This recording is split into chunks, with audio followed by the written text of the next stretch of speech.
चारों तरफ फैली खबर के राम नाम के पत्थर पानी में तर गए, सेतु बन रहा है। तो लंका वासियों को रावण ने बोला कि सुनो, कल हम भी अपने नाम का पत्थर तुम्हें तैरा के दिखाएंगे। अगले दिन सबको बुलाया लंका वासियों को, देखो राम बस ताकतवर थोड़ी हैं। रावण बोला मैं भी कम थोड़ी हूं।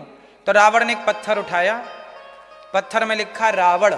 सबको चेक करा, देखो क्या लिखा है, रावण लिखा है ना, डाला पानी में, वो पत्थर भी पानी में तैर गया। अब सारी जनता को कन्फर्म हो गया कि अपना वाला राजा भी कमजोर नहीं है। जनता जनार्दन खुश होकर चली गई। रात को मंदोदरी ने पूछा, स्वामी सच बताओ ये पत्थर कैसे तैरा? तो रावण बोला, मंदोदरी राम ने तो मेरी लाज रख ली। बोले राम ने? पत्थर में तो रावण लिखा था। तो रावण बोला, मैंने उस पत्थर को कह दिया था, पत्थर तुझे राम की सौगंध है, मैं लिखूं कुछ भी पर तुझे तैरना है। इसलिए वो पत्थर पानी में तैर गया। सच बताएं, रावण भी जानता था कि राम कौन है, लेकिन क्या करें, लीला प्रकट करनी है। अच्छा, आपको पता है रावण कौन था? कौन था रावण पिछले जन्म में? कौन था? कौन मैया? आपका पड़ोसी कौन था? हैं? हाँ, रावण पिछले जन्म में भगवान श्रीमन नारायण के दो द्वारपाल जय और वही सतयुग में हिरण्याक्ष हिरण्यकश्यपु बने, सतयुग त्रेता में बने रावण कुंभकर्ण, और द्वापर में बने शिशुपाल दंतवक्र। भगवान ने इनका उद्धार किया। पूरी कथा का अर्थ ये निकला कि कोई भी व्यक्ति कुछ करता है तो आप कभी ये मत समझ लेना कि आप करते हैं, भगवान आपसे कराते हैं। बस सिंपल ये है, किसी बात का कभी घमंड ना आए कि मैंने किया। माता सती को संदेह हुआ, परीक्षा लेने गई, फेल हो गई। भगवान राम भगवान ही निकले। माता सती बाद में दक्ष के यज्ञ में गई और शिव का अनादर देख करके योग अग्नि में जलकर भस्म हुई, और वह जल के जब राख हुई, माता सती का शरीर जलता हुआ भगवान शिव लेकर के दौड़े। माता सती प्राण जा चुके थे, भगवान शिव छोड़ नहीं रहे थे। तब भगवान श्रीमन नारायण ने माता भगवती के 52 टुकड़े किए सुदर्शन से। तो जहां जहां उनका जो जो अंग गिरा, वह एक एक शक्ति पीठ बनती चली गई। टोटल 52 शक्ति पीठ हैं। वही सती माता बाद में पार्वती बन के प्रकट हुई, और शिव पार्वती का विवाह संपन्न हुआ। कुल मिलाकर के भगवान के 24 अवतार हैं। भगवान किसे कहते हैं, भगवान के अवतार कितने हैं, इन पे पूरी विस्तार से हमने चर्चा की। एक चर्चा और कर लेते हैं जो बहुत महत्वपूर्ण है, और वो चर्चा ये है कि भगवान साकार हैं कि निराकार हैं। अब फिर आपको उत्तर देना पड़ेगा, भगवान क्या है, साकार कि निराकार? मैया आप बताओ क्या है? क्या है भगवान, साकार कि निराकार? पीली मैया,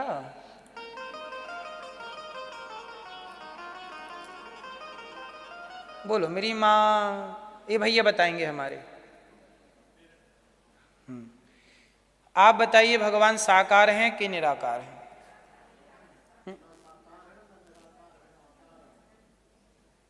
ना साकार है ना निराकार है,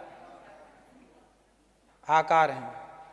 तो आकार भी तो साकार ही हुआ। इतना ना घुमाओ, हम आपके जैसे नहीं पढ़े लिखे, सीधी सीधी बात बताओ। कम पढ़े लिखे लोगों के लिए क्या है आपके पास? दोनों है। तो ईश्वर साकार है कि निराकार है? हाँ,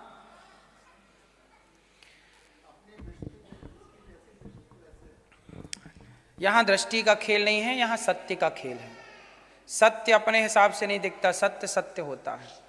ईश्वर साकार भी हैं और निराकार भी है। अब कैसे हैं इसे समझते हैं।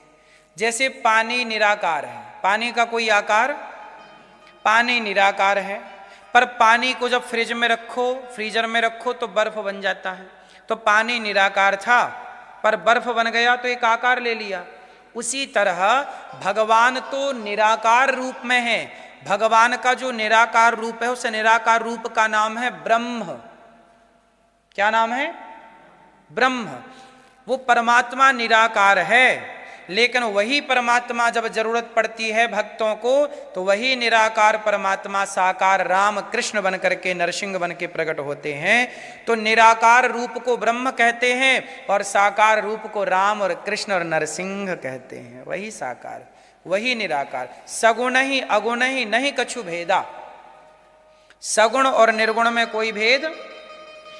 अब हमारे अज्ञान के कारण ना दो दल बन गए। एक बोलते हैं कि जी भगवान निराकार हैं, एक बोलते हैं जी भगवान साकार हैं।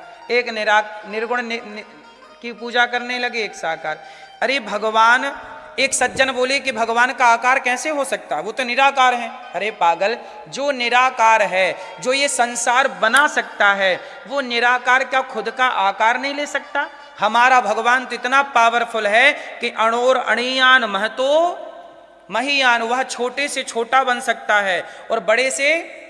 अब सोचो ना, ईश्वर कितना महीन है। महीन मतलब बारीक, मतलब छोटा, परमाणु, अणु। जरा सोचिए, आप सबके भीतर आत्मा है कि नहीं? उत्तर दीजिए। आपके भीतर आत्मा है, हाँ या ना? क्या आज तक किसी भी सिटी स्कैन में, किसी भी एक्सरे में, किसी भी सिस्टम में आत्मा आई? इतनी बारीक है कि कोई मशीन आज तक उस आत्मा को नहीं पकड़ पाई। जरा विचार करिए, जिस परमात्मा की बनाई आत्मा इतनी महीन है, बारीक है, कोई मशीन नहीं पकड़ पाई, तो वो परमात्मा को कैसे पकड़ पाओगे भाई? वो परमात्मा को पकड़ना है तो मशीन से नहीं, प्रहलाद के प्रेम से पकड़ में आएंगे। प्रहलाद के प्रेम के कारण खंबे से प्रकट होकर खड़े हो गए। इसलिए वो निराकार भी हैं। और तो आप किसकी पूजा करते हैं? साकार की भी कर लो। राम जी का मंदिर मिले तो राम जी की आकार रूप में पूजा कर लो, और मंदिर निकल गया तो उस राम का ध्यान करने लग जाओ। जो ध्यान करोगे वो निराकार है, उसकी छवि मन मंदिर में बसा लो, बात ठीक है। तो वह परमात्मा झगड़े का विषय नहीं है। अब देखो, इसको समझाने के लिए एक छोटी सी कहानी सुना दूं, यदि आप आज्ञा दें तो। सुनो, एक विद्यालय था। वो विद्यालय अंधों का विद्यालय था। सारे अंधे अंधे पढ़ते थे, बच्चे जितने थे अंधे थे। गांव में आया हाथी। हाथी आया तो बच्चों ने कहा, गुरुजी क्या आया है? तो कहा कि बेटा आज हाथी आया है। तो बच्चों ने कहा, हम भी देखना चाहते हैं हाथी कैसा है। तो हाथी महावत से कहा, भैया जरा हमारे यहाँ मैदान में जरा हाथी ले आओ, आज हमारे बच्चे देखेंगे। हाथी आ गया। गुरुजी ने एक एक करके बच्चों को भेजा। बेचारे अंधे थे, देख सकते नहीं थे, तो उन बच्चों ने छू करके देखा, स्पर्श किया, हाथी को टच किया। अब कोई गया हाथी के पांव को पकड़ लिया। अच्छा, ये हाथी है, खंबे की तरह है। दूसरा बच्चा आया, हाथी की सूंड पकड़ लिया। अच्छा, ऊपर मोटा है, नीचे पतला, 2 छेद है नीचे, ये हाथी है। किसी ने पेट पकड़ा, अच्छा ये तो दीवार की तरह है। तब तक हाथी बैठ गया। तो किसी ने कान पकड़े, अच्छा ये तो सुपड़े की तरह है, सूपे की तरह। किसी ने पूंछ पकड़ी, अरे ये तो झाड़ू की तरह है। अब लो भैया, सबने देखा, हाथी चला गया। अब गुरुजी ने बिठाया सबको, ऐसे बताओ बेटा हाथी कैसा था? कैसा था हाथी? तो किसी ने कहा कि झाड़ू के जैसा था। दूसरा बोला, गुरुजी गलत बोल रहा, सुपड़े के जैसा था, सूपे के जैसा। सुपड़ा, सूपा जानते हो ना, सुपड़े के जैसा है। तीसरे ने कहा, गुरुजी खंबे के जैसा है, खंबा जैसा। तीसरे ने कहा, गुरुजी दीवार के जैसा था। अब आप लोग बताओ, इनमें सही कौन बोल रहा है? हैं? वो झूठ कौन बोल रहा है?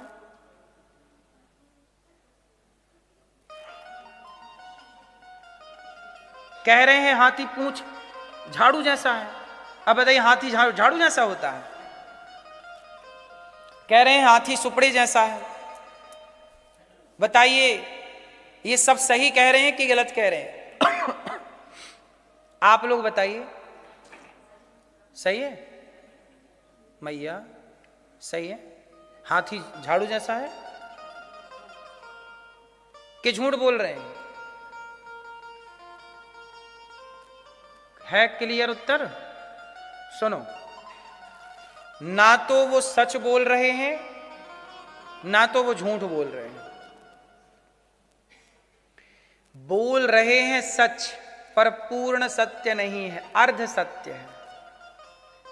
हाथी दीवार जैसा भी है, झाड़ू जैसा भी है, पर झाड़ू नहीं है। सुपड़े जैसा भी है, पर सुपड़ा नहीं है। दीवार जैसा है, पर दीवार नहीं है। आपने हाथी के एक अंग को पकड़ा है और उसी को आपने पूर्ण समझ लिया। गलती आपकी ये हो गई कि जिस अंग को आपने पकड़ा उसी को आपने संपूर्ण समझ लिया। हाथी को जितना आपने पकड़ा था उससे कई गुना ज्यादा था। उसी तरह जिसके ध्यान में परमात्मा जितने आए उसने उतना ईश्वर को जाना और उतना बता दिया कि ईश्वर इतना है। पर जिसके ध्यान में जितना आया ईश्वर उससे कई गुना ज्यादा है। हिंदू ने जितना जाना ईश्वर के बारे में उतना कह दिया, मुसलमान ने जितना जाना ईश्वर के बारे में उतना कह दिया, ईसाई ने जितना जाना ईश्वर के बारे में उतनी बात कह दी, पारसी ने जितना जाना, यहूदी ने जितना जाना ईश्वर के बारे में सबने उतनी उतनी बातें कह दी। लेकिन संपूर्ण क्या है? ईश्वर को वही जान सकता है। सोई जाने जय देव जनाई, जानत तुम्हें तुम्हें हुई जाई। जब तक भगवान कृपा ना करें तब तक भगवान को जान पाना बड़ा कठिन है। माता सती ना जान पाई, ब्रह्मा मोहित हो गए, इंद्र मोहित हो गए। उस परमात्मा को सती और इंद्र और ब्रह्मा ना जान पाए तो हम और आप अपनी बुद्धि से कितना जान लेंगे? लेकिन वो जनाना चाहें तो वो जना सकते हैं।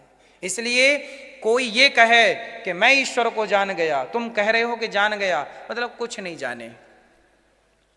क्योंकि जान लेने के बाद आप बोल ना पाओगे। ईश्वर हमारी समझ से, हमारी सोच से कई गुना विशाल है। अच्छा एक बात बताओ, अर्जुन के साथ तो कृष्ण खाते पीते भी थे, कई बार तो साथ में सोते भी थे। क्या अर्जुन के संग रहने वाले कृष्ण को अर्जुन जान पाए? कब जाने? जब गीता में भगवान ने अपना विराट रूप दिखाया। क्या दिखाया? विराट रूप। जब विराट रूप दिखाया तब अर्जुन, अच्छा ये। और अभी तक तो ये कृष्ण साथ में खा रहे थे, खेल रहे थे, तुम्हारा रथ चला रहे थे, तुम आदेश कर रहे थे कन्हैया रथ वहां ले जाओ, रथ वहां ले जाओ, रथ यहां ले जाओ। अब जाने ये तो भगवान है। सोचिए, जरूरी नहीं है कि भगवान आपके संग उठने बैठने लग जाए तो आप जान लो। दुर्योधन के साथ भी उठना बैठना था भगवान का, पर दुर्योधन को नहीं जनाना चाहे तो सारी जिंदगी ना जान पाया। बताओ, जान पाया दुर्योधन? बोलो मेरी मां। क्या रावण जान पाया? बोलो। तो भगवान को नहीं, भगवान नहीं जनाना चाहेंगे तो तुम्हारे संग आके खा जाएं तो आप ना जान पाओगे कौन खा के चला गया। इसलिए पता नहीं किस रूप में नारायण मिल जाए। इसलिए हमारे संत जन कहते हैं कि हर रूप में अपने भगवान का ही दर्शन करा करो, सब में ईश्वर का दर्शन करो। एक नामदेव जी रोटी चुपड़ के रखे, घी लगा, रोटी बना के रखे, घी कटोरी लेने भीतर गए कि चुपड़ के भोग लगाऊं भगवान का, खाऊंगा। और जैसे ही अंदर गए कुत्ता आया, रोटी दबा के भागा। जब कुत्ता रोटी लेके भागा तो नामदेव जी पीछे पीछे घी की कटोरी लेके दौड़े। प्रभु जी रुको, सूखी रोटी ना खाओ, आपका दिया घी है, जरा घी चुपड़ लो।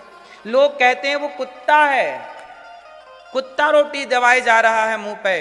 नामदेव जी बोले तुम्हें कुत्ता दिख रहा है, पर मैंने भगवान के लिए रखी थी, तो भगवान ही इस रूप में आके मेरी रोटी का भोग लगा रहे हैं। जैसे सबको कुत्ता दिख रहा है और नामदेव जी को क्या दिख रहे हैं? भगवान। इसलिए भगवान को देखने के लिए नामदेव की दृष्टि चाहिए। जाकी रही भावना जैसी, प्रभु मूरत देखी तिन तैसी। इसलिए कहता हूं भगवान किसी भी रूप में दिखाई पड़े, साकार निराकार अनेक रूप हैं भगवान के।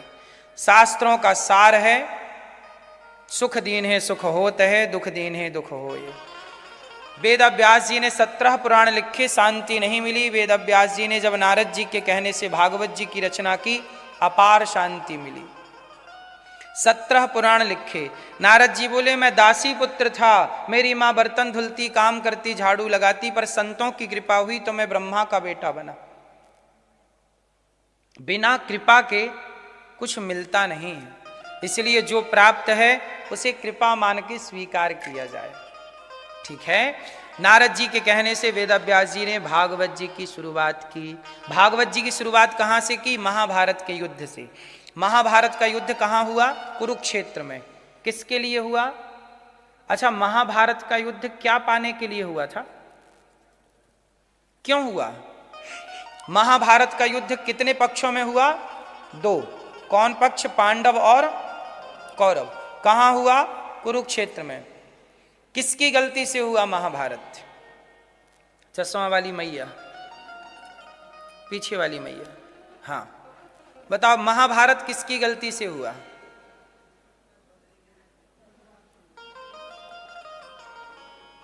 आपकी गलती थी? नहीं, आप ऐसे बोली नहीं, आपकी नहीं, आपकी कोई गलती नहीं।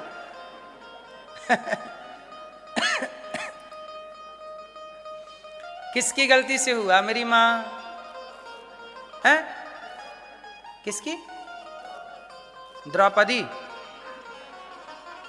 दुर्योधन। ये मैया किसकी गलती से हुआ? द्रौपदी। चश्मा वाली मैया, पीली मैया, क्या द्रौपदी की गलती से? सही है। क्या गलती थी द्रौपदी की? क्या?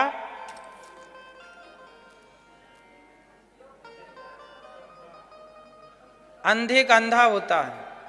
आपने ये बात महाभारत में पढ़ी है? सुनी है कि कौआ कान ले गया, तो मान लिया कि कौआ ले ही गया। पूरे महाभारत में ये बात कहीं नहीं लिखी कि द्रौपदी हंसी। द्रौपदी के ऐसे संस्कार नहीं थे। कभी पढ़िएगा, पढ़िएगा। ये सब महाभारत के पहले खंड में ही है। 7 गीता प्रेस का निकलता है महाभारत, उसमें पहले खंड में ये सब चर्चाएं।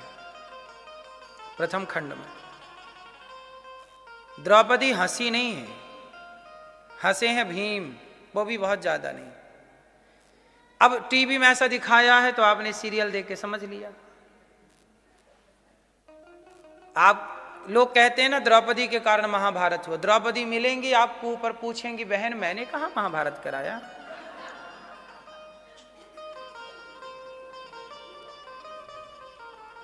द्रौपदी की गलती नहीं थी, गलती थी दुर्योधन के लालच की। लालची था, अपना धन तो चाहता था, पांडवों का भी धन चाहता था। जिस व्यक्ति, कहते हैं ना कि मक्खी गुड़ में गड़ी रहे, पंख रहे लिपटाए, हाथ मलहे और सिर धुने, लालच बुरी, सबसे बुरी बला है लालच। जब नाश मनुज पर छाता है, पहले विवेक मर जाता है। इसलिए कहता हूं लालच ना करिएगा, जितना दे दें ईश्वर संतुष्ट रहिएगा। तो किसकी गलती से महाभारत हुआ? अब आओ हम गलतियां गिनाते हैं। पहली गलती है धृतराष्ट्र की। क्यों? धृतराष्ट्र राजा है और राज दरबार में द्रौपदी की साड़ी जब खिंचती रही, द्रौपदी सबसे पुकारती रही रक्षा करो, कोई ना आया। क्या राजा का धर्म नहीं है कि वो अपनी प्रजा को न्याय दिलाए? तो धृतराष्ट्र राजा है, गलती उनकी है। दूसरी गलती दुर्योधन की है कि दुर्योधन ने इस जुआ के अनर्थ को होने दिया, लालच आ गया। तीसरी गलती है भीष्म पितामह की, क्या? चुपचाप बैठे रहे। चुप रहना भी पाप है और ज्यादा बोलना भी।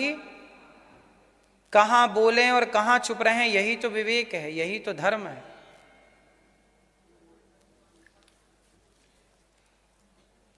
भीष्म पितामह चुप रहे, महाभारत हो गया।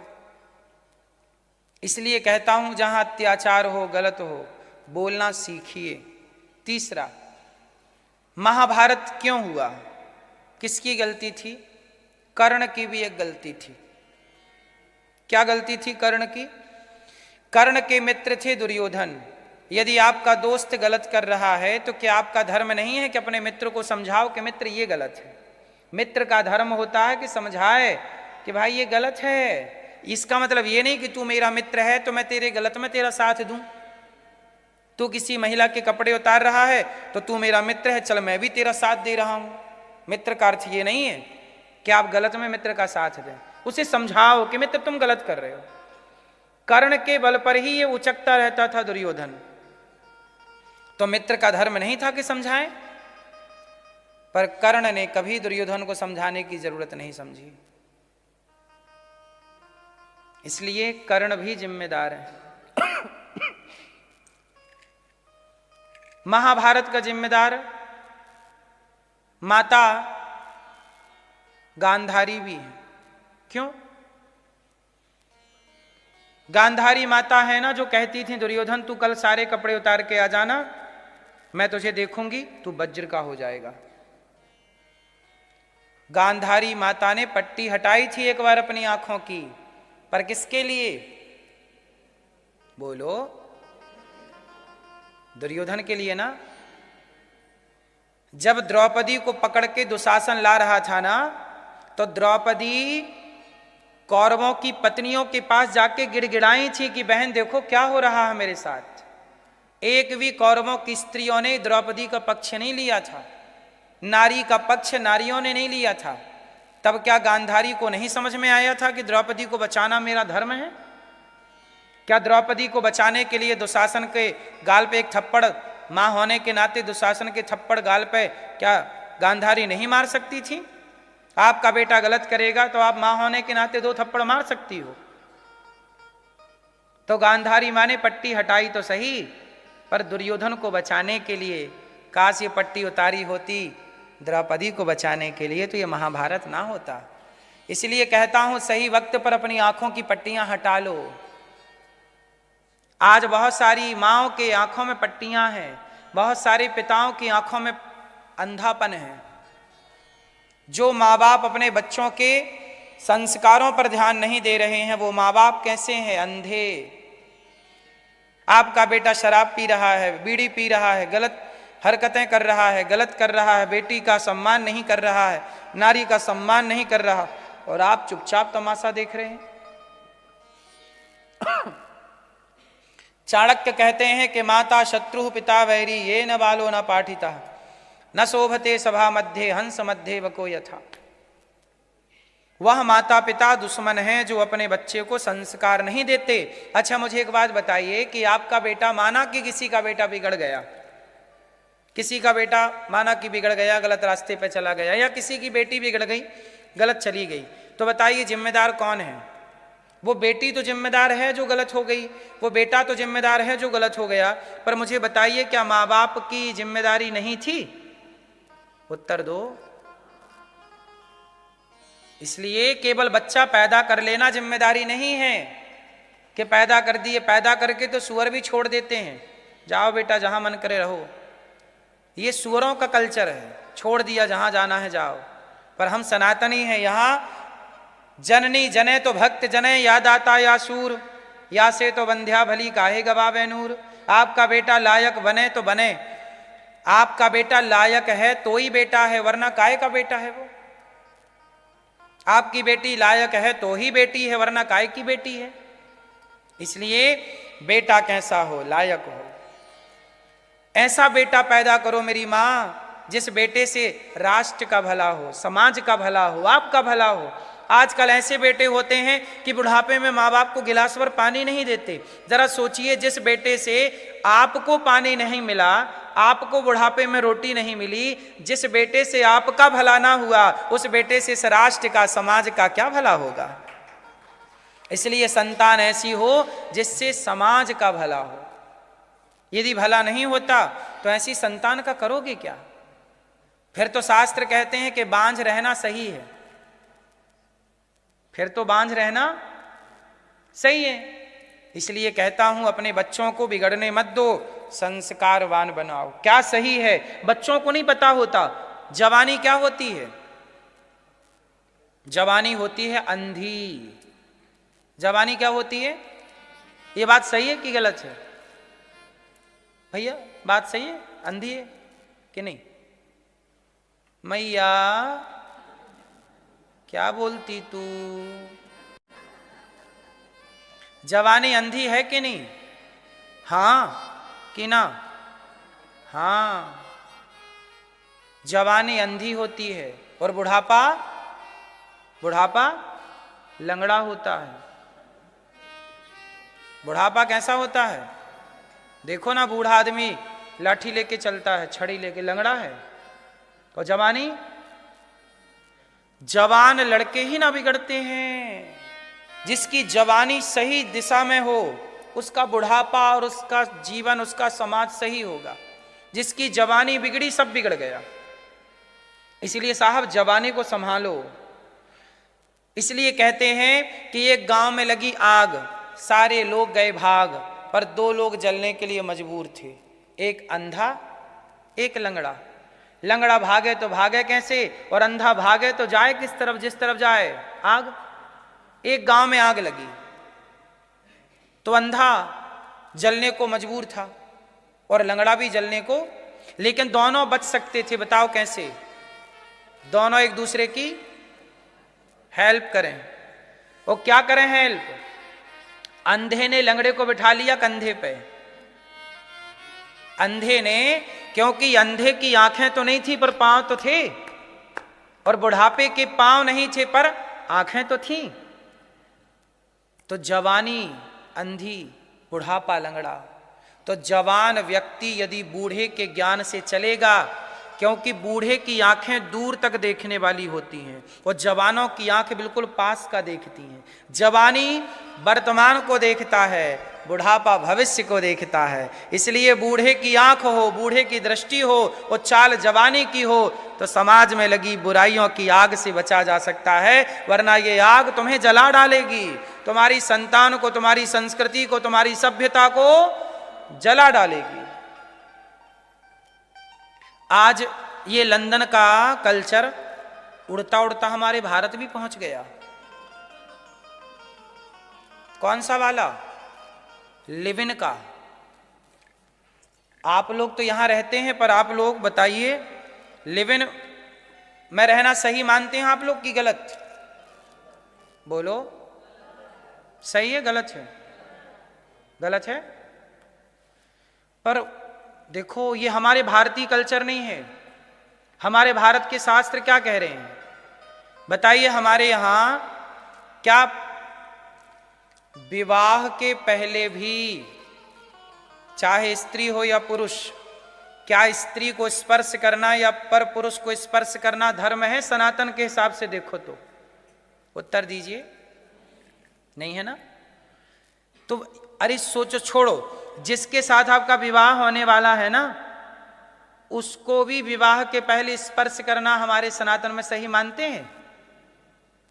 फिर तो धर्म लिव इन को कैसे सही मान लेंगे? वही हम कहते हैं कि धर्म का ज्ञान होना जरूरी है। हमने वही कहा कि लिव इन में रहना गलत है। भारत की कुछ मीडिया ने खूब विरोध किया हमारा, फिर भी कुछ लोग चुप रहे। क्यों?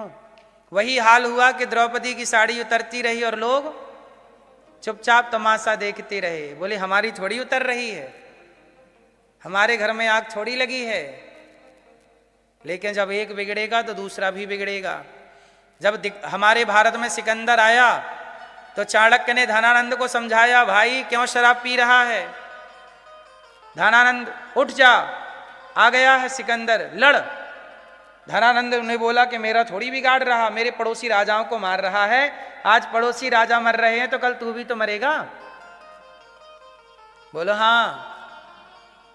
इसलिए हम लोग चुप इसलिए बैठ जाते हैं क्योंकि बोले हमारा क्या बिगड़ रहा है। नहीं, सनातन का कोई भी बेटा कोई भी बेटी गलत रास्ते पर ना चले, ये सबकी जिम्मेदारी है, हम सब सनातनियों की, हम सब माता पिता की जिम्मेदारी है। क्यों भटकने दो, क्यों बर्बाद होने दो?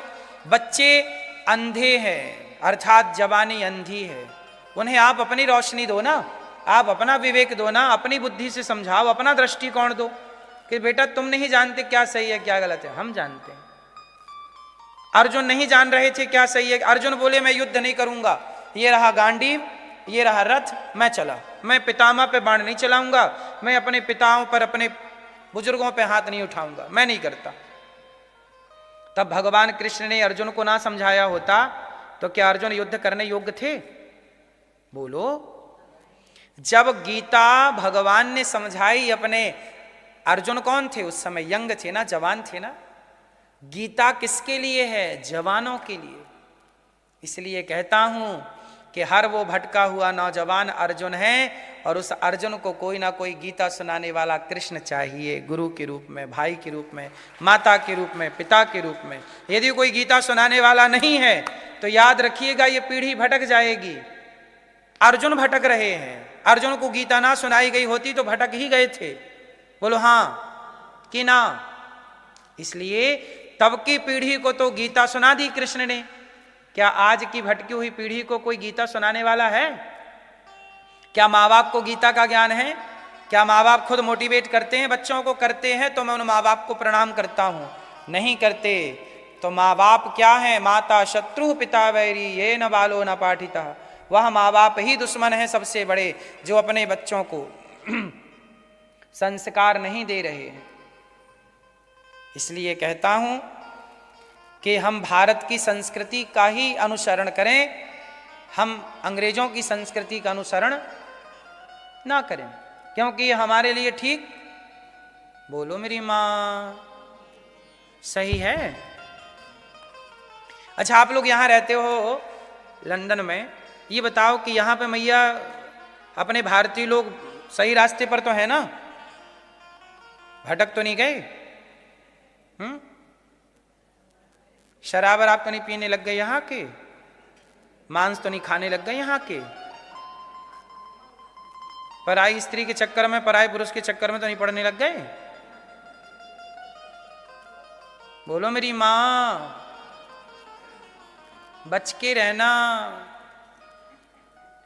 कीचड़ में जैसे कमल रहता है ना, ऐसे आप लोगों को रहना चाहिए। कमल पानी में रहता है पर पानी की एक बूंद अपने ऊपर ठहरने नहीं देता।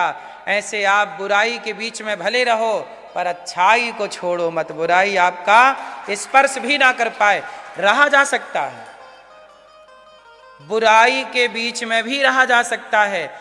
दुष्ट रावण के बीच में, लंका वासियों के बीच में विभीषण थे के नहीं? सुनहु पवन सुत रहनी हमारी, जिमि दस नहीं महु जीभ विचारी। जैसे दांतों के बीच में जिह्वा रहती है, ऐसे इस लंका वासियों दुष्टों के बीच में कौन रहता है? विभीषण रहता है। कहीं भी रहो दुनिया के किसी भी कोने में, पर भारतीय संस्कृति का झंडा लहराते रहो। भारतीय संस्कृति, हमारी संस्कृति ही हमारी पहचान है, हमारे संस्कार ही हमारी पहचान है। इसलिए दास अनिरुद्ध ने एक छोटा सा प्रयास किया है। ये दास अनिरुद्ध वृंदावन में हम एक स्कूल, विद्यालय बनाने जा रहे हैं, कक्षा 1 से लेकर 12वीं तक, जहां सीबीएसई बोर्ड तो होगा, बच्चे वहां इंग्लिश तो पढ़ेंगे, इंग्लिश मीडियम तो होगा, सीबीएसई बोर्ड ही होगा। तो वहां पर केवल शिक्षा नहीं, संस्कार भी देंगे। जहां बच्चों को हम कक्षा 1 से लेकर 12वीं तक सीबीएसई बोर्ड की शिक्षा तो देंगे, केवल शिक्षा नहीं, थोड़ा गीता, थोड़ा वेद, थोड़ा पुराणों के संस्कार भी देंगे। और वहां बच्चों को निःशुल्क पढ़ाएंगे, 5 से 7 हजार बच्चों को निःशुल्क पढ़ाने का मेरा मन है। और मैं चाहूँगा कि जब आपके बच्चों की यहाँ छुट्टियाँ पड़ जाएं तो 1 महीने के लिए आप मेरे पास वहाँ भेज देना अपने बच्चों को। 1 महीने में ही वैदिक सनातन संस्कारों को भर के आपके बच्चों के भीतर में आपके बच्चों को वापस भेज दिया करूँगा। 1 महीने 2 महीने का एक सिलेबस तैयार करेंगे जहाँ बच्चों को पूरा पूरा संस्कृति का, सनातन का ज्ञान बोध होगा। तो ये स्कूल एक बनाने का मेरा प्रयास है, आप सब सहयोग करेंगे तो वो विद्यालय बनेगा। कक्षा 1 से लेकर 12वीं तक गौरी गोपाल विद्यालय, CBSE बोर्ड होगा। वो भारत के बच्चों के लिए तो साल भर शिक्षा देगा, पर जैसे अभी मैं ऑस्ट्रेलिया गया, अमेरिका गया, तो वहाँ के लोगों ने भी मेरे से कहा कि हमारे बच्चों को कहाँ पढ़ाएं हम, कहाँ गुरुकुल बच्चे नहीं। तो हमने कहा चिंता ना करिए, आप सबके बच्चों के लिए 1-1 महीने के लिए आप हमारे पास भेज देना, और हर साल 2-3 साल रेगुलर आप भेज देंगे, या 1 साल का गैप करके भी आप भेजते रहेंगे, तो हम 1 महीने में ही आपके बच्चों को बहुत कुछ समझा देंगे। इन 7 दिन में हमने आपको 3 घंटे दिए, इन 7 दिन में आप बहुत कुछ सीख पाएंगे। तो 1 महीना आपके बच्चे हमें देंगे तो पक्का सनातनी बना के भेजेंगे उसे, क्योंकि हमारी शिक्षा तो शेरनी का दूध है ना। हमारी शिक्षा अब आज की नेता नगरी ने सब शिक्षाओं को बिगाड़ दिया, वरना हमारे यहाँ शिक्षा बड़ी उच्च कोटि की थी।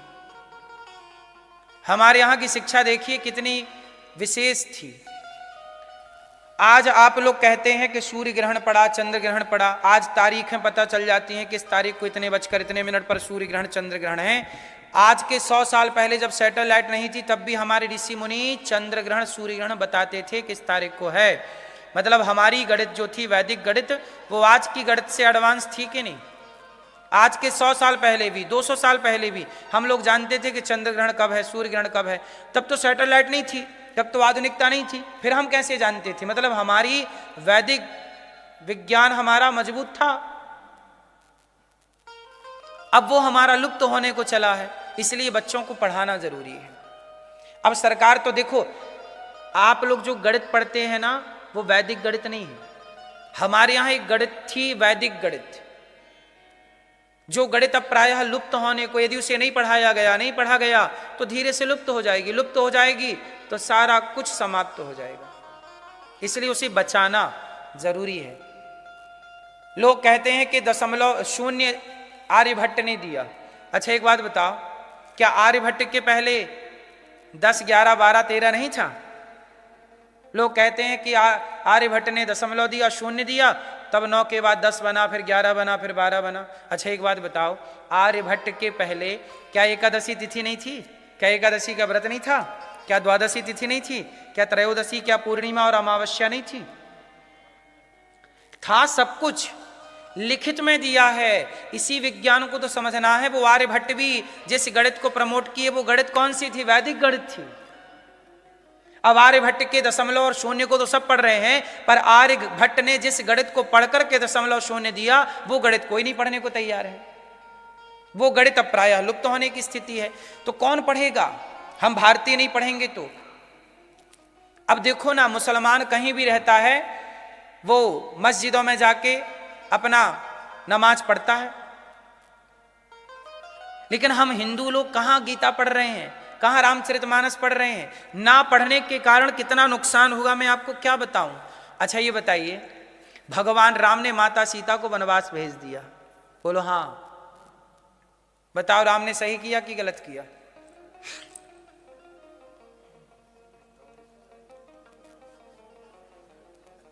मैया, भगवान राम ने माता सीता को वनवास भेज दिया, बताइए कि गलत किया? शंकर जी कौन बने? क्या किया? हनुमान जी ने छाती फाड़ी तो कौन निकला? कौन? तो हनुमान जी बताएंगे। शंकर जी हैं, तो शंकर जी भी तो नारायण का ध्यान कर। लीला तो थी, लेकिन इसका सही उत्तर ना देने के कारण ही हम सनातनी कमजोर होते चले गए। हमें पता ही नहीं है कुछ। हमें जो पता नहीं होता हम उसे अनेक प्रकार से बोल देते हैं। लीला तो थी, इसमें कोई डाउट नहीं, अटल सत्य है, लीला है, लेकिन फिर भी लीला के पहले हमें पूरा कारण बताना पड़ेगा, आखिरी में बोल देंगे लीला है। अब कारण पता नहीं है तो सिर्फ यही बोलना पड़ेगा लीला है। मैया आप बताओ, राम जी ने वनवास भेज के सही किया गलत किया? क्या किया? सही किया। आपके पति आपको वनवास भेज दें फिर?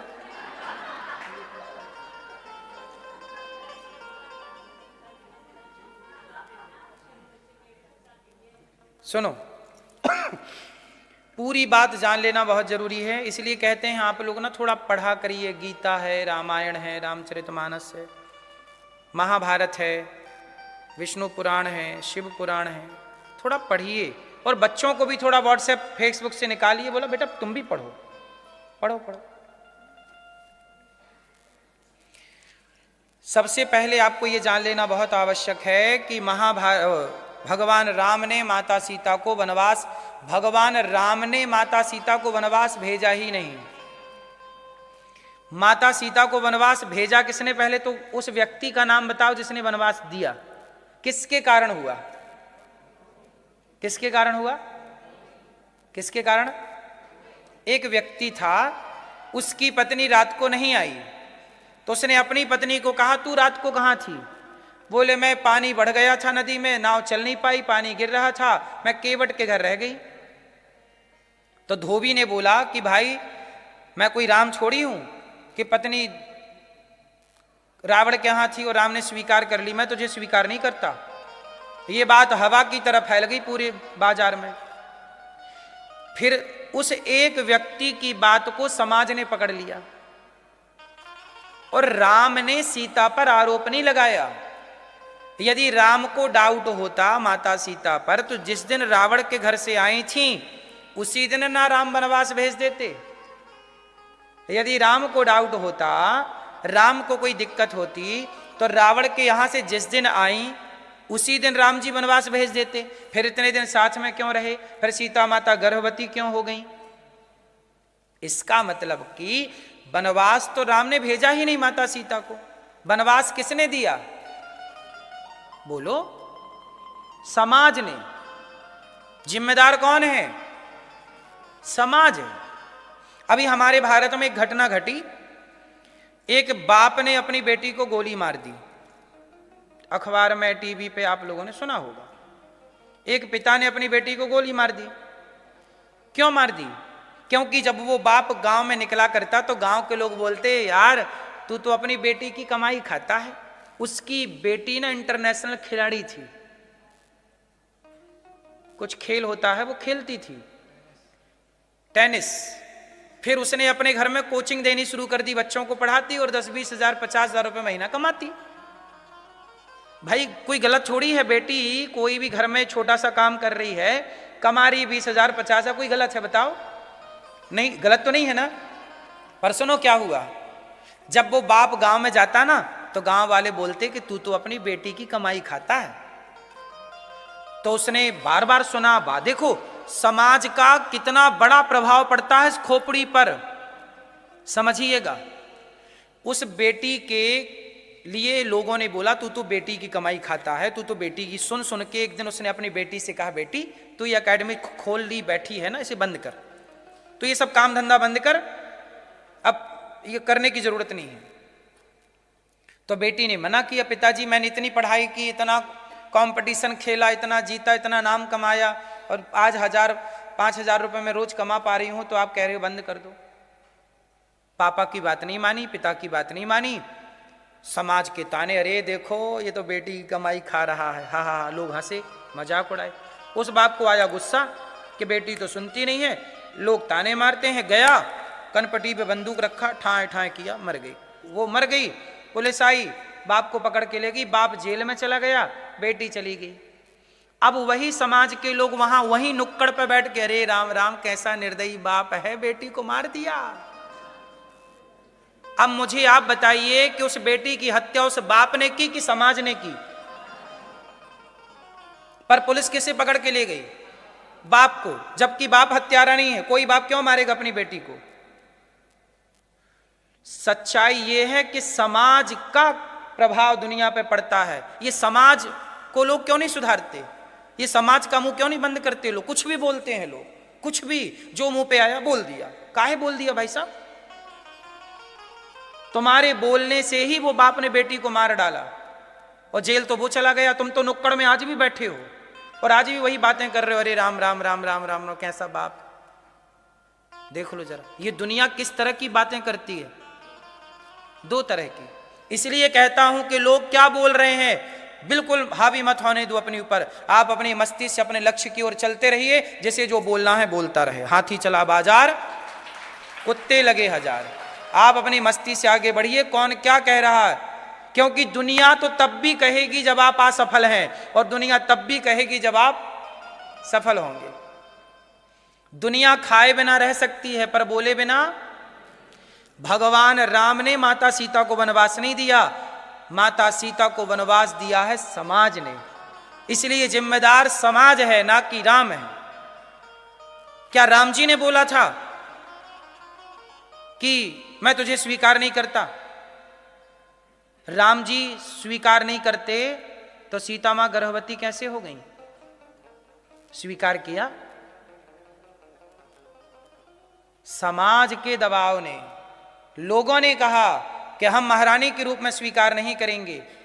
सीता पे लांछन लगा दिया लोगों ने कि तुम तो रावण के यहां रह के आई हो, पता नहीं पवित्र हो। लोगों ने बताया कि सीता मैया ने अग्नि परीक्षा दी है। लोगों ने बोला हमने थोड़ी देखा है। तो मतलब तुम सबको खड़ा करके फिर आग में जले? हमने थोड़ी देखा।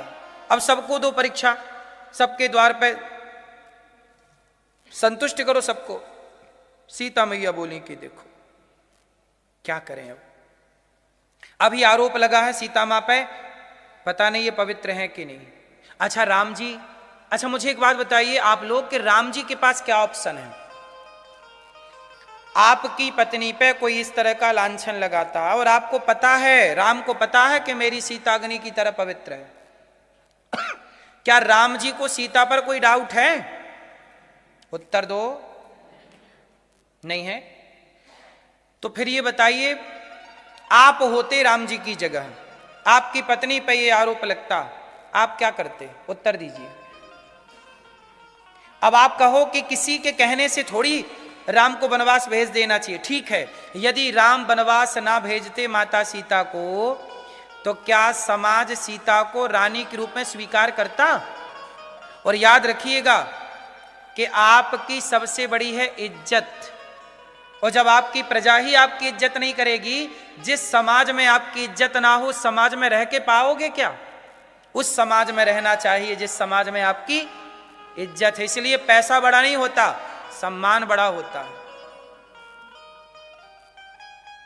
सीता मां उस समाज में कैसे रहती बताइए, जिस समाज के लोग अब इज्जत नहीं करने को तैयार। कह रहे हैं परीक्षा दो, चलो आप लोग कहो सीता मां परीक्षा दे दो।